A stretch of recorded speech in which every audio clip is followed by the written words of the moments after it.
Welcome back to my YouTube channel and स्वागत है आप सभी का एक बार फिर से अपने यूट्यूब चैनल स्टडी विद जोगेश पे।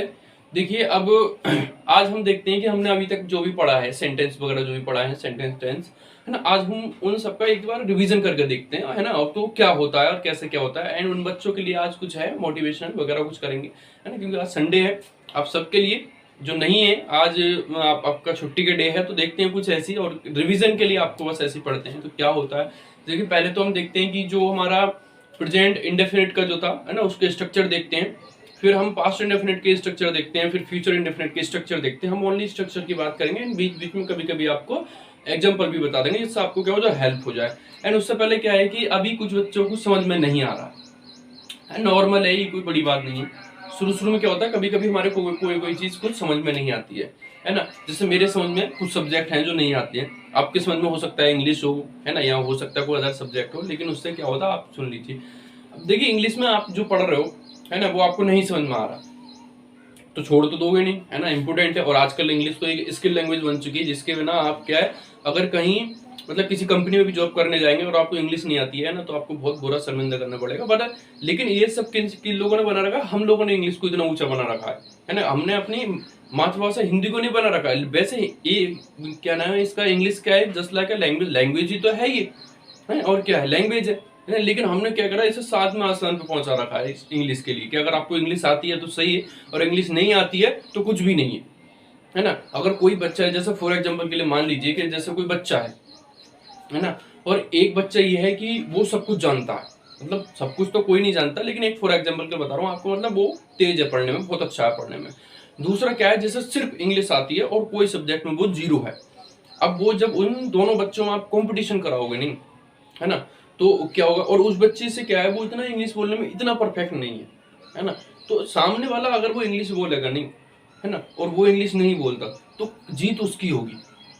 क्यों? क्योंकि आजकल इंग्लिश के लिए इतना ऊंचा कर दिया गया है। अगर कहीं आप कहीं समाज में खड़े हो और आपको क्या होता है सिर्फ इंग्लिश आती है ना, और वहां अगर आप अपने आप को रिप्रेजेंट कर रहे हो ना, तो आपको क्या होगा कि मतलब, और बहुत तेज है पढ़ने में बच्चा, अगर आपको सिर्फ इंग्लिश आती है तो, और इंग्लिश नहीं आती है तो भी क्या, बिल्कुल भी आप किसी और सब्जेक्ट के बारे में बात करोगे तो भी नहीं आपकी कोई सुनेगा। लेकिन अगर आपको इंग्लिश आती है ना, तो आपको क्या होगा, मतलब बहुत कुछ आपको ये रिप्रेजेंट करते हैं। अब हम देखते हैं इससे आगे का, कि देखते हैं प्रेजेंट इंडेफिनिट का स्ट्रक्चर, उसका स्ट्रक्चर क्या होता है ना, तो उसका प्रेजेंट इंडेफिनिट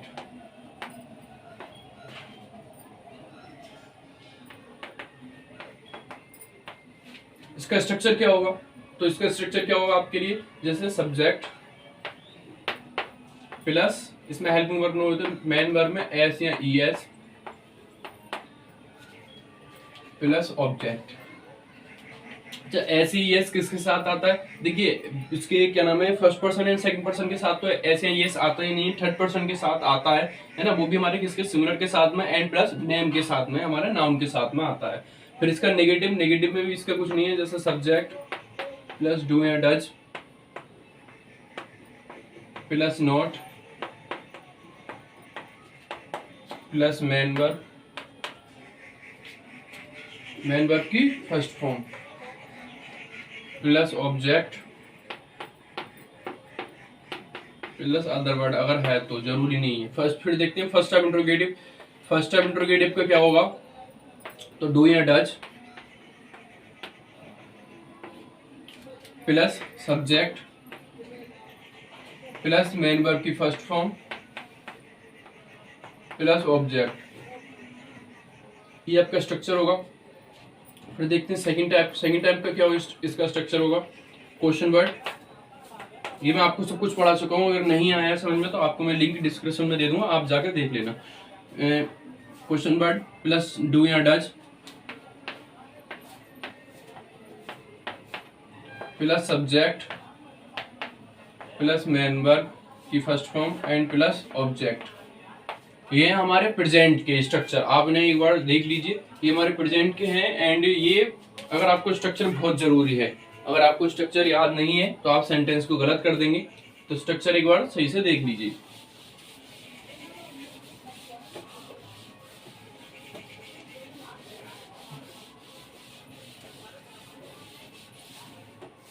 फिर करते हैं पास्ट।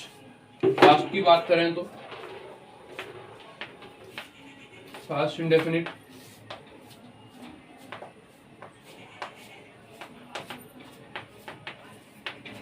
इसमें क्या होगा, सब्जेक्ट प्लस मेन वर्ब की second form plus object plus other word. फिर क्या होगा, सब्जेक्ट ये किसमें निगेटिव, इसका negative, subject plus did not plus main verb की फर्स्ट फॉर्म प्लस ऑब्जेक्ट। फिर क्या होगा, हमारा फर्स्ट टाइम इंट्रोगेटिव होगा। फर्स्ट टाइम इंट्रोगेटिव में क्या होगा, इसका डिड प्लस सब्जेक्ट, नॉट है देन सब्जेक्ट के बाद not, and plus main verb की फर्स्ट फॉर्म प्लस ऑब्जेक्ट। अच्छा, फर्स्ट फॉर्म क्यों आती है डिड के साथ में, ये मैं आपको बता चुका हूँ, है ना। आप इसकी लिंक मैं आपको डिस्क्रिप्शन में दे दूंगा, पास्ट टेंस की, आप देख लेना जाके। फिर इसका करते हैं हम second type interrogative. Second type interrogative क्या होता है हमारा, question word plus did plus subject, है ना, एंड प्लस उसके बाद क्या होता है हमारा, मेन वर्ब की first form plus object and plus other word. ये है हमारे पास्ट टेंस के स्ट्रक्चर। आप इनका स्क्रीनशॉट ले लें चाहें तो, ये बहुत इंपॉर्टेंट है। अगर आपको स्ट्रक्चर आता है तो आप कोई भी टेंस आसानी से बना सकते हैं। ओके, अब बात करते हैं फ्यूचर की।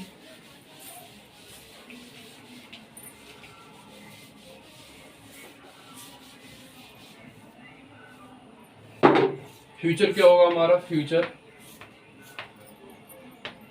की करते हैं सब्जेक्ट प्लस विल या शैल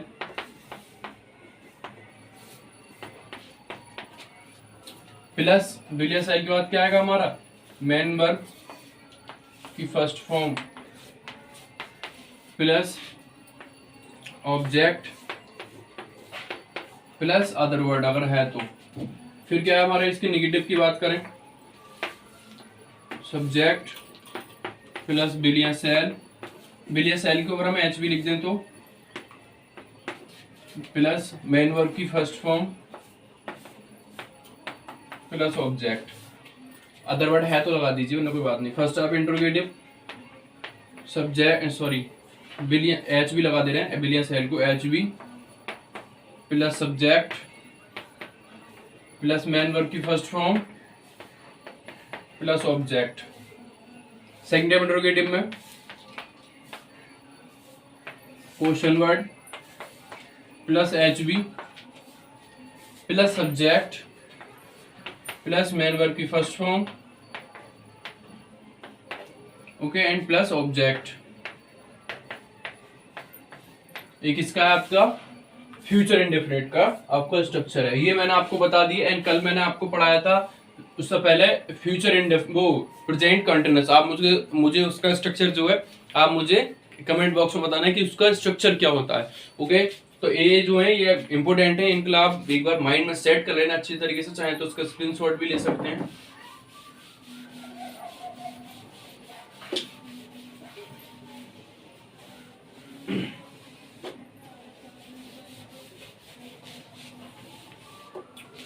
ओके फ्रेंड, तो मिलते हैं अगली वीडियो में। एंड आपके लिए इंपॉर्टेंट ये आप जो आपका जो स्ट्रक्चर है उसे आप माइंड में अच्छी तरीके से सेट कर लेना। अगर आपका ये गलत हो गया ना तो आपको क्या होगा, बहुत ज्यादा प्रॉब्लम होगी और आपका आप सेंटेंस सही तरीके से नहीं कर पाएंगे, इधर उधर कर सकते हैं। लेकिन अगर आपको स्ट्रक्चर पता है ना तो आप इसे फॉर्मूले की तरह करते चले जाएंगे अच्छी तरीके से। मैंने आपको ये भी बता रखा है कि सब्जेक्ट क्या होता है, ऑब्जेक्ट क्या होता है ना, ये सब चीजें भी मैंने आपको बता रखी हैं। नहीं भी बताया तो शुरू से एक बार सेंटेंस देख लियो, उसकी लिंक में जो आपको डिस्क्रिप्शन में दे दूंगा, आप जाके देख